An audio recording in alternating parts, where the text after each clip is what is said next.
Hey guys, this is Dave. I hope you had a wonderful Christmas. Now that 2026 is just on the horizon, I thought it would be fun to do sort of a recap of 2025 and talk about some of my favorite IEMs to come across my review desk. And I thought it might be interesting to start at the beginning of 2025 and then just kind of work my way through the year and then just pick a few of my favorites that I really felt like I connected with throughout the year. And then at the end, I will reveal my top picks for the year.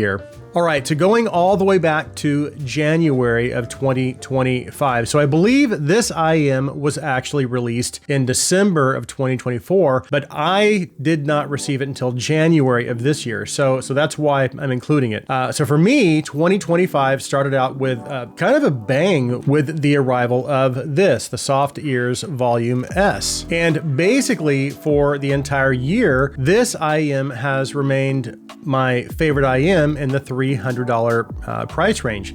And there were other good sets in this price range released throughout the year, but nothing that I really felt could directly compete with the Volume S in terms of my tuning preferences. And then finally, much later in the year, something finally did come along, but I'm going to hold off on talking about that. We'll circle back to that. So when I reviewed the Volume S, at the time, it was my favorite, not just around the $300 price bracket, but my favorite under $500. That's how good I felt the Volume S was and still is. And I think the things that really stuck with me or that kind of got me hooked on the Volume S were number one, how naturally it portrayed instruments and vocals. Number two was its technical performance and detail levels, despite it maybe having a little bit of a softer or smoother treble presentation. And then finally, the bass was just really impactful, and it is boosted, but just a little. The bass is still very tasteful, and it finds just the right balance between being engaging, but also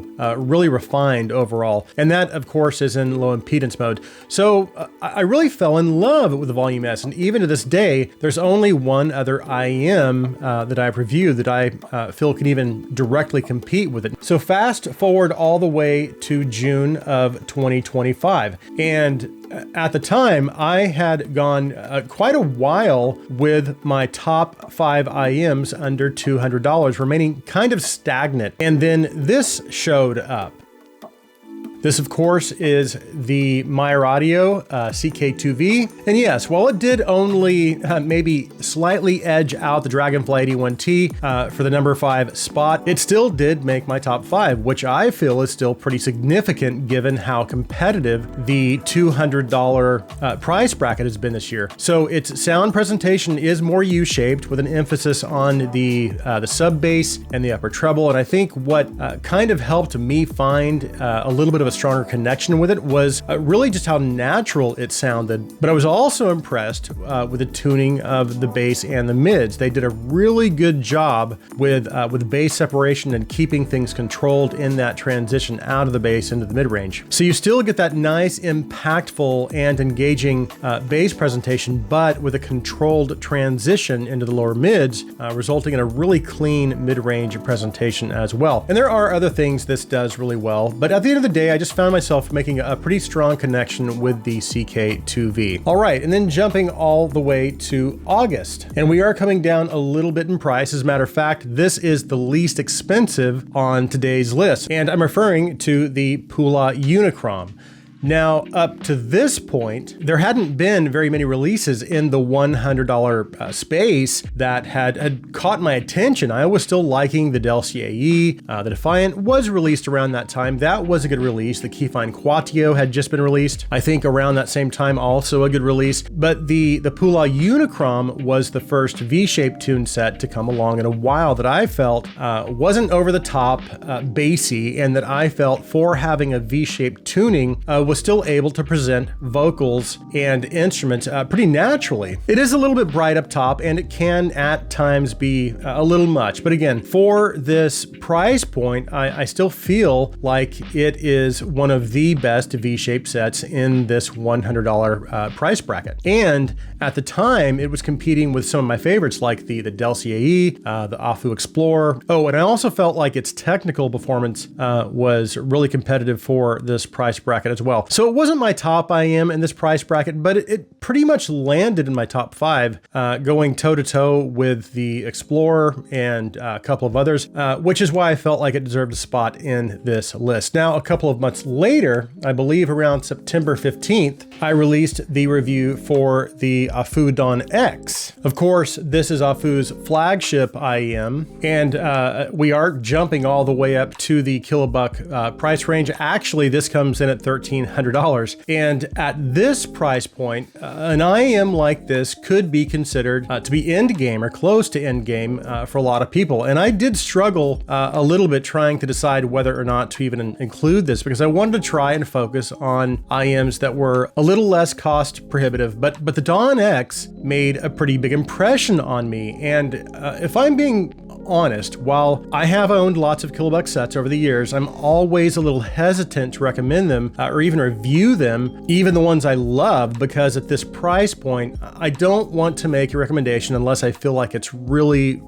worth the price. And this was one of those rare sets that I felt was actually worth its asking price, because it has everything that I would expect to see in a flagship set. It's tuned beautifully. Its presentation is really close to my preference. Its presentation is more neutral with a bass boost, not far off from the 2020 IAF target. It's very natural sounding. The dynamic driver delivers very impactful and really visceral bass, but the bass is also very textured. The mids are very resolving, very natural. They are a little more relaxed, like some of the other Afu releases, but vocals still cut through really nicely, and they just sound beautiful. It does have some extra treble energy, yet its treble presentation is just so silky smooth, never harsh, never uncontrolled, and its technical performance is what I would consider to be flagship level easily. But I think for me, what made this review different and rare was that this was an easy recommendation, even at this price point. That's how good I feel this IEM is. So now we come to the month of November, and the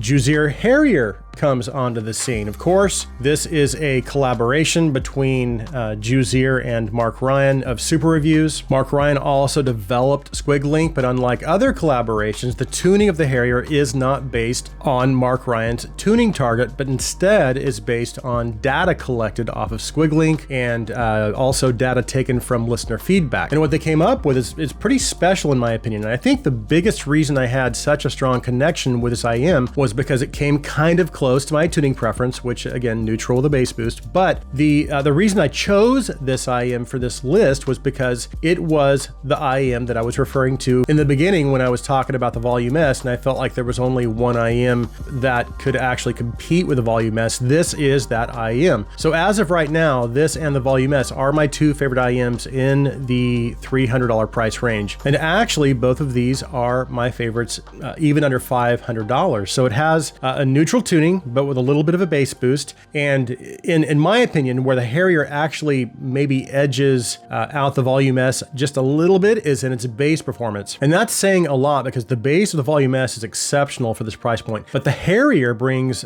just a little more bass, but also the same level of bass quality. And I also feel like the Harrier's mid-range has just a little more clarity and is maybe just a little more resolving overall. But honestly, it's too close to call. They're both exceptional for this price point, which brings us to my pick or picks of the year, because I couldn't just pick one. It was too hard. And my picks of the year are the Volume S and the Juir Harrier, because both of these sets left a pretty big impression on me. And while yes, they are maybe a little more expensive, but they are still, I think, kind of within a reasonable price range. I think there are certainly much more expensive IEMs out there, but with these, I feel like they both perform above their price points. So you are paying a little bit more, but I feel like these compete with much more expensive IEMs, and they're also both very well built, very comfortable, and very nicely accessorized. They have great cables, nice cases, good ear tip selection. But again, when I look